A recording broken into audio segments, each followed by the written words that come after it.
Next activity 13.3 से पढ़ना था ना हमने, चलिए पढ़ते हैं। Prepare a table using the pollutants mentioned above.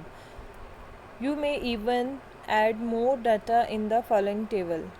छोड़ दीजिए, छोटी सी एक्टिविटी बोल रहे हैं कि कौन कौन से पोल्यूटेंट्स आपने ऊपर पढ़े, उनके अलावा भी और कौन कौन से पोल्यूटेंट्स होते हैं वो आपने इस टेबल में फिल करने हैं। ठीक है, आप फ़िलहाल वही कर लो फिल जो ऊपर दिए हुए हैं। जैसे कि एयर पोल्यूटेंट्स सोर्सेज में आप लिख सकते हो, यही जैसे एयर पोल्यूटेंट्स के नीचे आपने लिखा ना, जैसे CFC लिखा आपने, एक बता रही हूँ, आप कोई भी लिख सकते हो। CO लिख लिया, जैसे कार्बन मोनोऑक्साइड पीछे पड़ा, सोर्सेज में आ गया। कहाँ से प्रोड्यूस होते हैं ये? व्हीकल से, ऑटोमोबाइल से प्रोड्यूस होते हैं। इसके नीचे आप क्या लिखोगे? Vehicles, automobiles. ठीक है, इफ़ेक्ट्स क्या होते हैं? इफ़ेक्ट मैंने बताया ना आपको, इससे क्या होता है, हमारी ये ऑक्सीजन कैरिंग ब्लड की ऑक्सीजन कैरिंग कैपेसिटी को रिड्यूस कर देता है। ये मैंने एक बताया, तो 2 आपने और करने हैं और होमवर्क करना है इस टेबल का। ठीक है, मैंने 1 आपको ये एग्जांपल करवाई, 2 और करनी है, टोटल 3 होनी चाहिए और होमवर्क वाली कॉपी पे होना चाहिए काम। मैंने चेक करना है और ये मैं नहीं करवाऊँगी, आप सभी ने करना है। Next 13.3 case study the Taj Mahal. Case study होती है, इसमें हम ताजमहल को स्टडी करेंगे कि ताजमहल के ऊपर एयर पोल्यूशन की वजह से क्या क्या इफ़ेक्ट हुए, कैसे वो ख़राब हुआ। ठीक है बेटा, ओवर the past 2 decades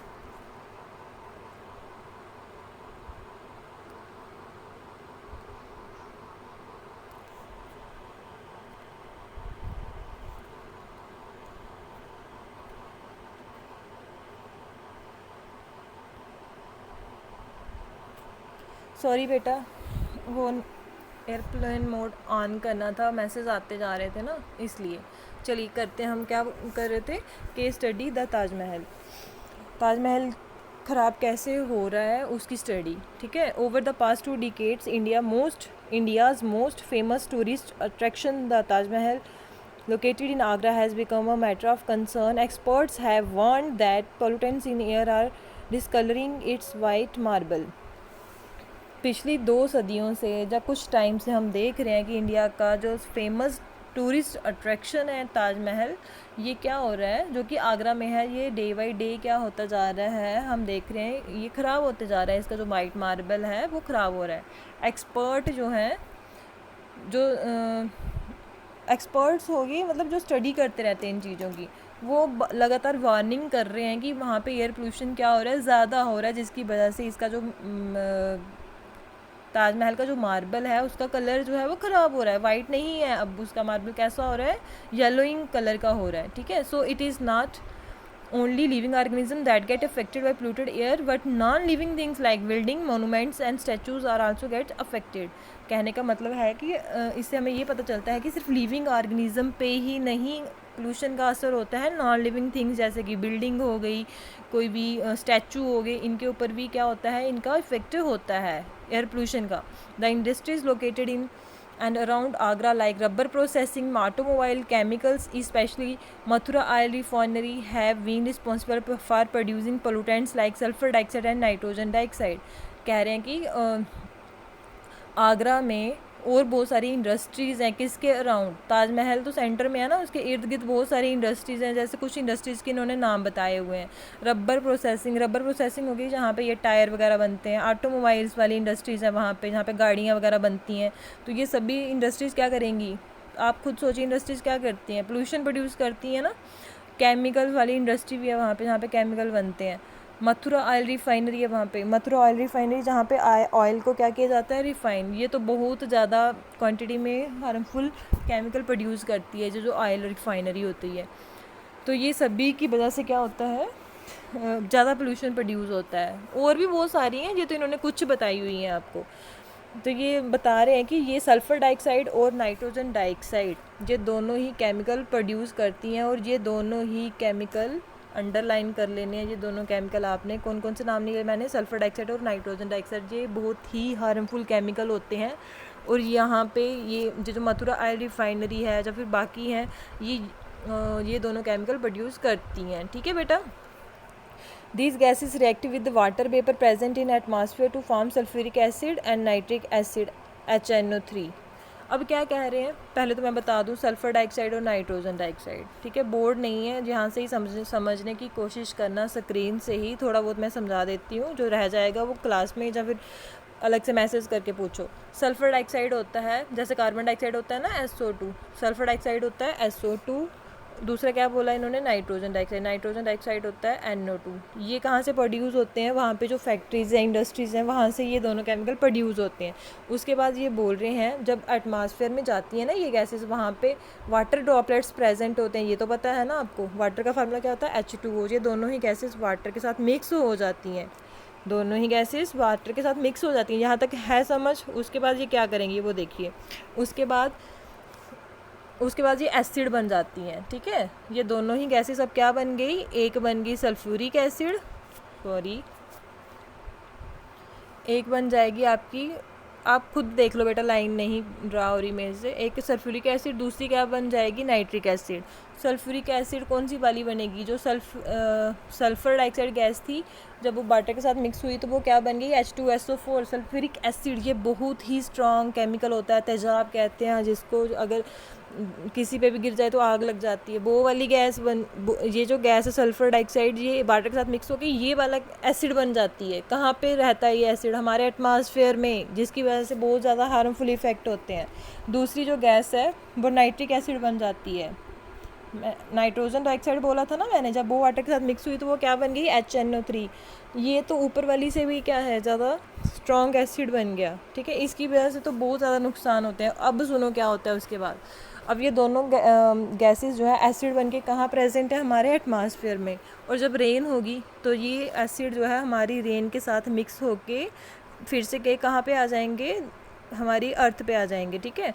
अगर ये एसिड जो है हमारे खेतों पे पड़ते हैं तो हमारी सॉइल ख़राब हो जाएगी, हमारी फसलें बर्बाद हो जाएंगी। और अगर ये एसिड रेन कहाँ पड़ती है, बिल्डिंग पे पड़ती है, तो ये बिल्डिंग को ख़राब कर देगी, ठीक है। अगर किसी ह्यूमन पे पड़ जाती है तो ह्यूमन को भी ये क्या कर देगी, ख़राब। ह्यूमन को भी बड़ी डिजीज़ हो जाएंगी इससे, उसको उसकी स्किन ख़राब हो सकती है, स्किन इरिटेशन, मतलब उसको भी प्रॉब्लम, ह्यूमन पे भी क्या हो सकती है, इससे प्रॉब्लम आ सकती हैं। यहाँ तक क्लियर हो गया होगा कि एसिड रेन क्या होती है। तो क्या होती है एसिड रेन, जब सल्फ़र डाइऑक्साइड और नाइट्रोजन डाइऑक्साइड वाटर के साथ मिक्स होके सल्फ्यूरिक एसिड और नाइट्रिक एसिड बनाते हैं एटमॉस्फेयर में, फिर उसके बाद वो रेन के साथ मिक्स होके अर्थ पे आ जाती है वापस रेन। तो उस रेन को क्या बोलते हैं, एसिड रेन, ठीक है बेटा। Acid rain crores of marble of the monument, ये मैंने बता दिया आपको कि ये एसिड रेन जब किसी भी जगह, किसी भी बिल्डिंग पे, जैसे कि हम ताजमहल की बात कर रहे हैं, तो जब ये एसिड रेन ताजमहल के ऊपर गिरेगी तो वहाँ पे क्या होगा, उस ताजमहल वो ख़राब हो जाएगा, उसकी बिल्डिंग, उसके मार्बल का कलर ख़राब हो जाएगा। मार्बल कैंसर कहते हैं इसको, जो किसकी वजह से होता है, एसिड रेन की वजह से। Suspended particulate matter such as the soot particles emitted by Mathura oil refinery has contributed towards yellowing of the marble। अब सस्पेंडेड पार्टिकल ये क्या है, इसका ये मतलब है कि जो ताजमहल के इर्द गिर्द बहुत सारी फैक्ट्रीज़ हैं ना अलग अलग, कुछ तो ये दो ऊपर जो आपने पढ़ा कि ये दो गैसेस प्रोड्यूस करती हैं। अब हम किसकी बात करें कि जो मथुरा ऑयल रिफाइनरी है वो सूत पार्टिकल प्रोड्यूस करती है। सूत पार्टिकल, ध्यान से सुनना, फिर आप बोलोगे कि समझ नहीं आया। सूत पार्टिकल्स क्या होते हैं, पुराने ज़माने में लोग क्या करते थे, जब इन्वर्टर वगैरह नहीं होते थे लोगों के घर में, तो लोग यूज़ करते थे कैरोसिन ऑयल का दिया यूज़ करते थे, ठीक है। आज भी अगर आप कोई भी आपने घर में दिया जगाया हो, ठीक है, दिया समझते हो, ज्योति जलाई हो भगवान जी के आगे, तो आप उसके ऊपर आप हाथ रखते हो तो आप देखते हो कि आपके हाथ के ऊपर एक ब्लैक सी लेयर आ जाती है, तो वो क्या होती है, सूत पार्टिकल्स होते हैं, ठीक है। इसी तरह से जो मथुरा ऑयल रिफाइनरी है ये क्या प्रोड्यूस करती है, सूत पार्टिकल प्रोड्यूस करती है। लेकिन ये कौन से कलर के होते हैं, येलो कलर के होते हैं। ये सूत पार्टिकल जाके चिपक जाते हैं मार्बल के साथ, और उसको ये क्या कर, कौन से मार्बल के ऊपर, ताजमहल का जो मार्बल है, वाइट मार्बल का बना हुआ ना हमारा ताजमहल, तो उसको ये क्या कर देते हैं, येलो कलर में कन्वर्ट कर देते हैं। उसका मार्बल पहले वाइट था, अब ये सूत पार्टिकल जाके चिपक गए, तो धीरे धीरे धीरे जब रोज चिपक रहे हैं तो मार्बल का कलर कैसा होता जाएगा, येलोइंग होता जाएगा, ठीक है। समझ तो आना चाहिए आपको, नहीं आएगा तो फिर मैं बोल रही हूँ कमेंट करना वीडियो के नीचे नहीं करोगे तो मुझे पर्सनल मैसेज करो, ठीक है। Next paragraph. The Supreme Court has taken several steps to save the Taj. It has ordered the industries to switch the cleaner fuels like CNG and LPG. Moreover, the automobile should switch over the unleaded petrol in the Taj zone. Discuss with your elders and see what they have to say about the condition of the Taj 20 or 30 years ago. Try to procure a picture of the Taj Mahal for your scrapbook. I am reminded of the chapter on the crops. I wonder whether acid rain affect the soil and plants also. अब पता क्या कह रहे हैं कि आजकल supreme court ने बहुत सारे स्टेप्स लिए हैं ताजमहल को बचाने के लिए. उसने ऑर्डर किया है कि ताजमहल के इर्द गिर्द जितनी भी इंडस्ट्रीज़ हैं वो क्लीन फ्यूल यूज़ करें. कौन कौन से? CNG की फुल फॉर्म ब्रैकेट में लिखी हुई है कंप्रेस्ड नेचुरल गैस, और LPG यूज़ करें, लिक्विफाइड पेट्रोलियम गैस. ये क्लीन फ्यूल हैं, ये जब जलते हैं तो ये धुआं प्रोड्यूस नहीं करते, पोल्यूशन नहीं होता इसकी वजह से. ये सुप्रीम कोर्ट ने ऑर्डर दिया है वहाँ पे. और उन्होंने सुप्रीम कोर्ट ने ये भी आर्डर दिया है कि ताजमहल के इर्द गिर्द जितने भी ऑटोमोबाइल चलते हैं वो अनलेडेड पेट्रोल यूज़ करें. अनलेडेड पेट्रोल होता है जिसकी वजह से पोल्यूशन नहीं होता, मतलब जिस पेट्रोल में लेड ना हो. लेड ऐसा केमिकल होता है जो क्या करता है, जिसकी वजह से हम ये लेड की बात कर रही हूँ, ठीक है. लेड ऐसा केमिकल है जिसकी वजह से क्या होता है, हार्मफुल इफेक्ट पड़ते हैं एटमॉस्फेयर पे. तो उस सुप्रीम कोर्ट ने आर्डर दिया है कि वहाँ पे जो पेट्रोल यूज़ होगा वो अनलेडेड होना चाहिए.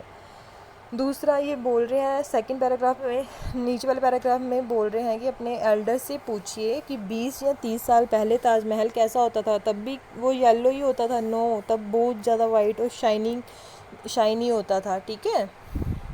फिर उन्होंने बोला कि स्क्रैप बुक पे ताजमहल की पिक्चर बनानी है. तो ये काम आपने भी करना है. स्क्रैप बुक का पेज लेना है, ठीक है, कोई भी कलर का हो. स्क्रैप बुक का पेज लेना है, उसके ऊपर ताजमहल ड्रा करना है, बनाना है, खुद बनाना है आपने, और उसको अपनी कॉपी पे, नोटबुक पे पेस्ट करना है. बेटा ये काम आपने करना है. मैं सारी 8th क्लास को कह रही हूँ, ये क्या करना है आपने, ताजमहल की पिक्चर ड्रा करके अपनी कॉपी पे पेस्ट करनी है. Next paragraph, greenhouse effect. ये बहुत ही इंपॉर्टेंट टॉपिक है इस चैप्टर का, greenhouse effect. You know that the sun rays warm the earth surface. A part of the radiation that falls on the earth is absorbed by it and a part is reflected back into space. A part of the reflected radiation is trapped by the atmosphere. The trapped radiation further warms the earth. If you have seen a greenhouse in nursery or elsewhere, recall that the sun heat is allowed to get in but it is not allowed to go out. The trapped heat बेटा मैं simple language में समझाऊँ आपको, reading इसकी छोड़ो, ठीक है. जो मैं बोलूँगी बस उस पर फोकस करना, और मैं इस टॉपिक से रिलेटेड मैं क्वेश्चन जो भी करवाऊँगी ना, ग्रीन हाउस इफेक्ट वाला क्वेश्चन एग्जाम में आता है. Discuss green house effect in your own words, discuss green house effect in detail. तो जैसे भी मैं करवा रही हूँ ना, जैसे मैं करवाऊँगी वैसे ही आपने करना है. इस पैराग्राफ को टोटली छोड़ दो आप. सुनिए क्या कह रहे हैं. ये बोल रहे हैं हमें पता है कि यहाँ पे सपोज़ करो डायग्राम बनाने की कोशिश करती हूँ, ठीक है. हमारा यहाँ पे क्या है, सन है, ठीक है, और यहाँ पे क्या है, हमारी अर्थ है. ये सपोज़ करना आपने. आपको पता है सन की लाइट जो है वो अर्थ पे आती है, जिसकी वजह से हमारी जो अर्थ है वो गर्म होती है, ठीक है बेटा, पता है ना यहाँ तक. फिर उसके बाद ये भी पता है कि अर्थ के ऊपर कितनी लेयर्स हैं, कितनी एटमॉस्फेयर की लेयर्स हैं, टोटल 5 है. नहीं पता है तो याद कर लो. 5 लेयर्स है, वो 5 लेयर के नाम आप बताओगी मुझे, मैं नहीं बताऊंगी. 5 लेयर्स हैं. अब ये सन की लाइट पहले तो ये अर्थ पे आई, उसके बाद ये क्या करेगा, हमारी अर्थ थोड़ी सनलाइट को ऑब्जॉर्व करेगी, थोड़ी को क्या कर देगी, वापस भेज देगी, ठीक है. थोड़ी को अर्थ ने अपने अंदर ऑब्जॉर्व किया, थोड़ी इसने वापस भेज दी. और जब वापस जा रही होती है तो एक लेयर है,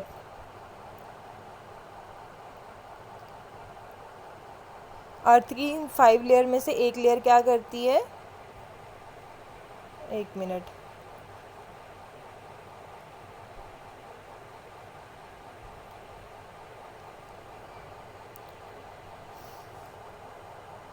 सन, अर्थ. सन की लाइट अर्थ पे आई, फिर मैंने क्या बताया आपको कि थोड़ी अब्जॉर्ब होती है, थोड़ी जाती है वापस, ठीक है. लेयर्स का भी मैंने बता दिया कि सन अर्थ के अराउंड लेयर्स है ना 5, उसमें से ये लिथोस्फीयर, आइनोस्फीयर, एक्सोस्फीयर आपने नाम सुने होंगे, आपने खुद करने हैं, वो मैं नहीं बताऊंगी, ठीक है। उसमें से एक लेयर क्या करती है, जब ये सनलाइट वापस जा रही होती है ना, तो उसको ये थोड़ी लाइट को अपने रोक लेती है, ठीक है। अब ये कौन रोकता है, इस लेयर में क्या प्रेजेंट है, कार्बन डाइऑक्साइड है, जो क्या कर रही है, सनलाइट को पूरी वापस नहीं जाने देती, वापस थोड़ी को रोक के रखती है।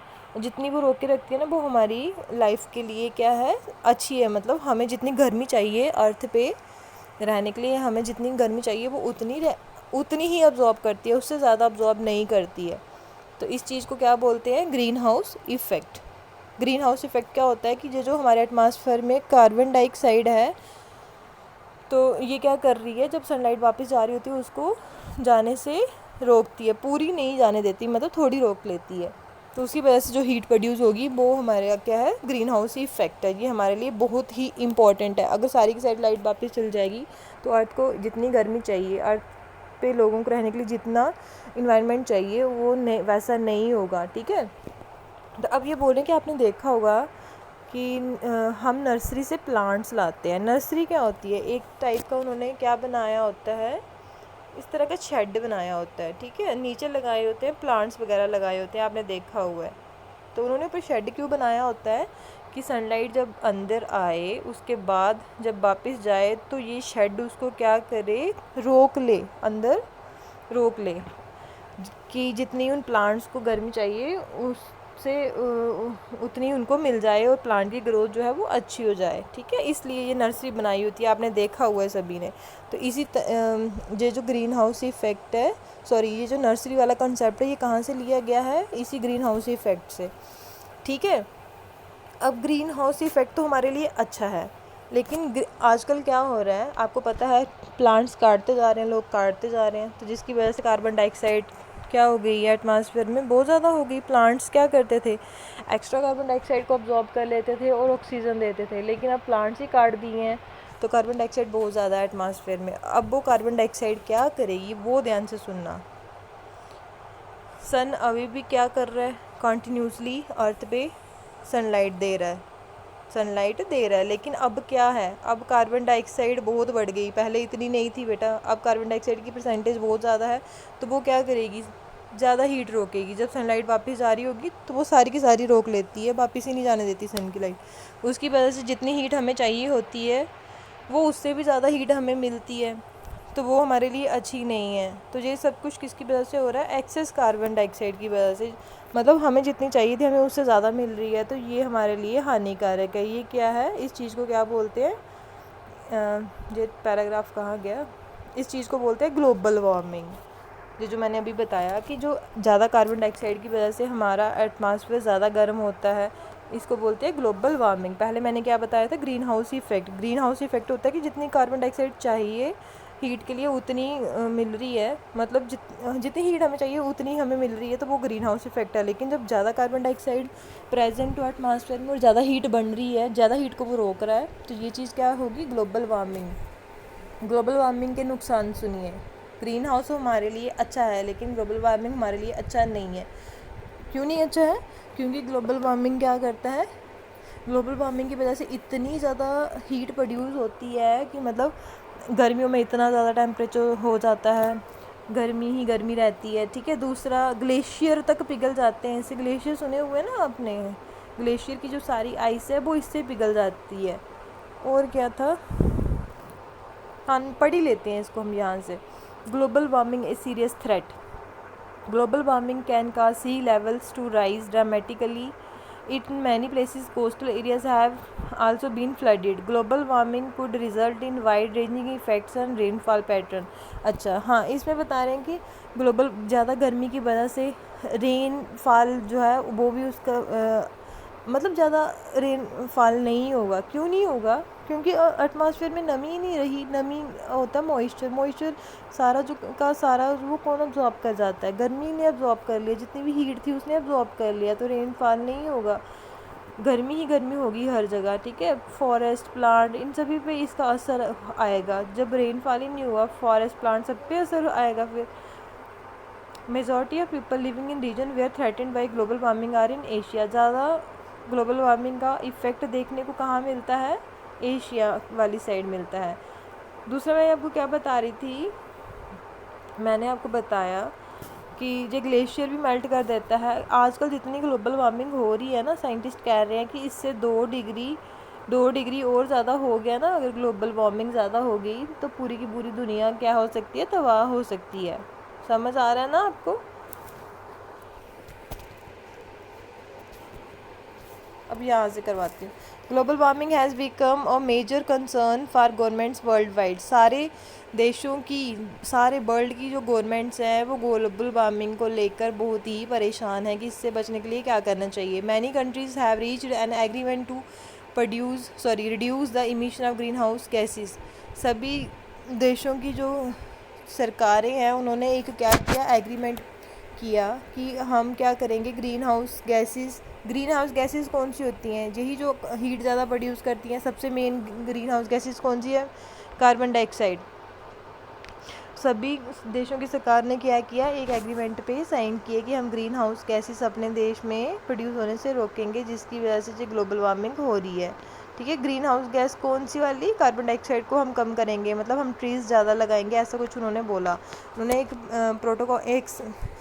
एक उन्होंने एग्रीमेंट किया। उस एग्रीमेंट का क्या नाम था, काइटो प्रोटोकॉल। ये एग्जाम में आता है कि सभी देशों की सरकारों ने किस एग्रीमेंट पे साइन किए, तो क्या बोलोगे आप, काइटो, KYOTO, काइटो प्रोटोकॉल। याद रखना है, मैं पहले ही बता चुकी हूँ आपको कि 8th में बुक की रीडिंग के में से क्वेश्चन आते हैं, तो ये क्वेश्चन आपने टिक कर लेना है।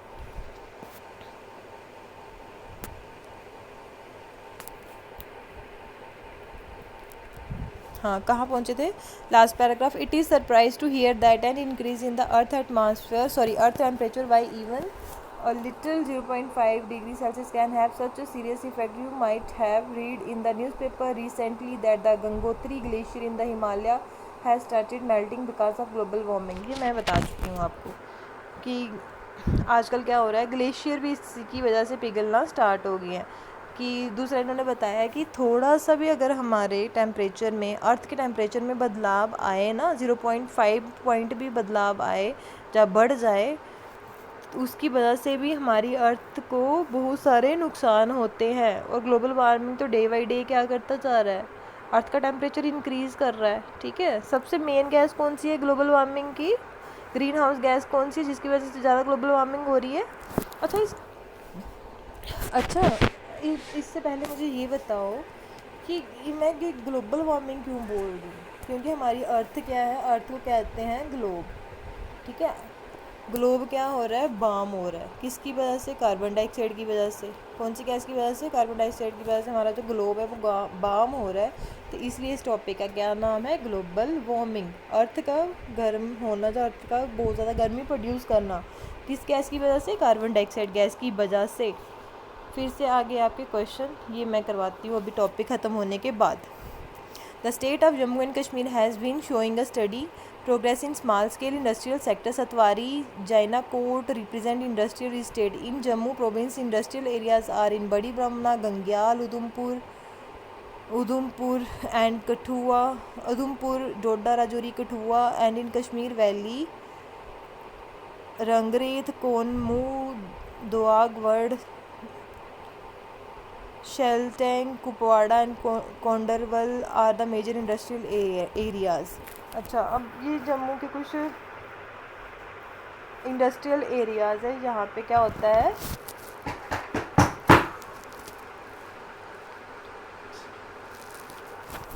जहाँ पे क्या होता है, मतलब हम ये स्टेप्स ले रहे हैं कि वो पोल्यूशन ज़्यादा ना प्रोड्यूस करें। ये कार्बन डाइऑक्साइड वाली जो गैस है, जब और भी जो गैसेस हैं, ग्रीन हाउस गैसेस हैं, उनको ना प्रोड्यूस करे या कम प्रोड्यूस करे।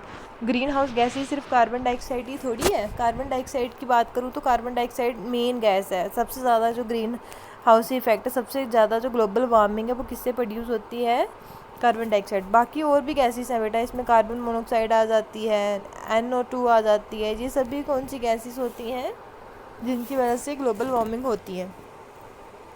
ठीक है, व्हाट कैन बी डन में आ जाएगा कि इससे बचने के लिए हम क्या करें, एयर पोल्यूशन से बचने के लिए हमें क्या करना है। व्हाट कैन डू, इसमें भी आपको पता है एयर पोल्यूशन से बचने के लिए क्या करना होता है, पोल्यूशन वाली गाड़ियाँ कम यूज़ करनी है, ट्रीज ज़्यादा से ज़्यादा लगाने हैं। What can be done to reduce air pollution, air pollution से बचने के लिए या कम करने के लिए कि हमें क्या करना चाहिए। There are many success stories in our fight against air pollution. For example, a few years ago, Delhi was one of the most polluted cities in the world. It was being choked by fumes released from the automobiles running on diseases and petrol. A decision was taken to switch. अच्छा, इस paragraph में पता क्या बताया हुआ है कि इससे पहले भी हमने पोल्यूशन को इंडिया में कंट्रोल किया हुआ है। कुछ साल पहले दिल्ली जो था इंडिया का सबसे पोल्यूटेड सिटी माना जाता था। फिर गवर्नमेंट ने डिसाइड किया कि वहाँ पे जो फ्यूल होगा वो अनलाइटेड यूज़ होगा, दूसरा सीएनजी वगैरह यूज़ होगा। सीएनजी वाली गाड़ियाँ वहाँ पे चलेंगी और अनलाइटेड पेट्रोल वहाँ पे यूज़ होगा। तो इसकी वजह से बहुत हद तक फ़र्क पड़ा है। अब उस सिटी में पोल्यूशन पहले के बजाय कम हो गया है। ठीक है, ये कह रहे हैं कि इसके अलावा भी अगर आपके पास कोई और एग्जांपल है जिसमें आपने ऐसे देखा हो कि पहले पोल्यूशन ज़्यादा था बाद में कम हो गया, तो वो आप अपने फ्रेंड्स के साथ शेयर करो। Do you know about the से नो टू क्रैकर्स। दूसरा आपने ये भी देखा होगा कि जगह जगह कैंपेन लगाए जाते हैं, स्कूलों में कैंपेन करवाए जाते हैं, बच्चों को बताया जाता है कि क्रैकर्स यूज़ ना करो। क्यों ऐसा बोलते हैं? क्योंकि इन क्रैकर्स क्या होते हैं? यही जो दिवाली पे आप यूज़ करते हो पटाखे वगैरह की, ये यूज़ नहीं करने, क्योंकि इसकी वजह से क्या होता है, पोल्यूशन होता है। ठीक है बेटा। और the quality of air at various location is monitored regularly by government and other agencies. Her area में गवर्नमेंट को टाइम टू टाइम मॉनिटर करना चाहिए, मतलब देखना चाहिए कि वहाँ की एयर की क्वालिटी कैसी है, इम्प्रूव हो रही है या नहीं हो रही है। ठीक है। दूसरा फिर नेक्स्ट इन्होंने बताया है कि ज़्यादा से ज़्यादा प्लांट लगाने हैं। There is a need to switch over the alternative fuels instead of fossil fuel for our energy requirements. These could be solar energy, hydropower and wind energy.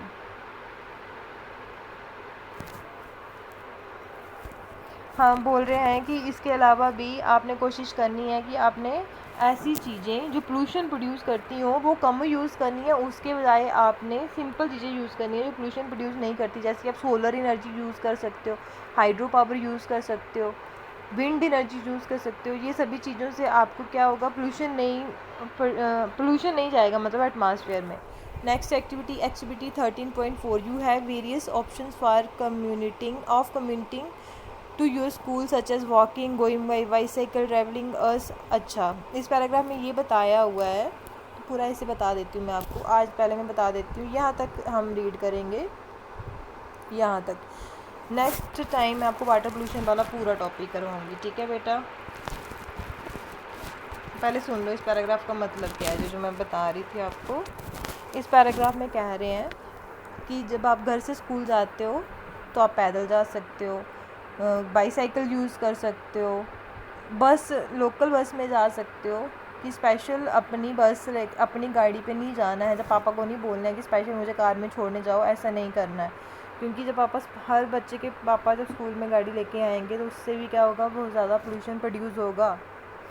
ठीक है, जिसकी वजह से एयर की क्वालिटी क्या होती जाएगी, डे बाई डे डाउन होगी। तो हर एक सिंगल बच्चा जब थोड़ा थोड़ा करके कंट्रीब्यूट करेगा कि हमने क्या करना है, पोल्यूशन को कम करना है, ऐसा सोचेगा, तो काफ़ी हद तक पोल्यूशन कम हो सकता है अगर बच्चे ऐसी कोशिश करें। फिर उसके बाद बोल रहे हैं कि हम हर साल एक डे मनाते हैं वन महोत्सव के नाम का। उस दिन हम बहुत सारे क्या लगाते हैं, प्लांट्स लगाते हैं। ठीक है,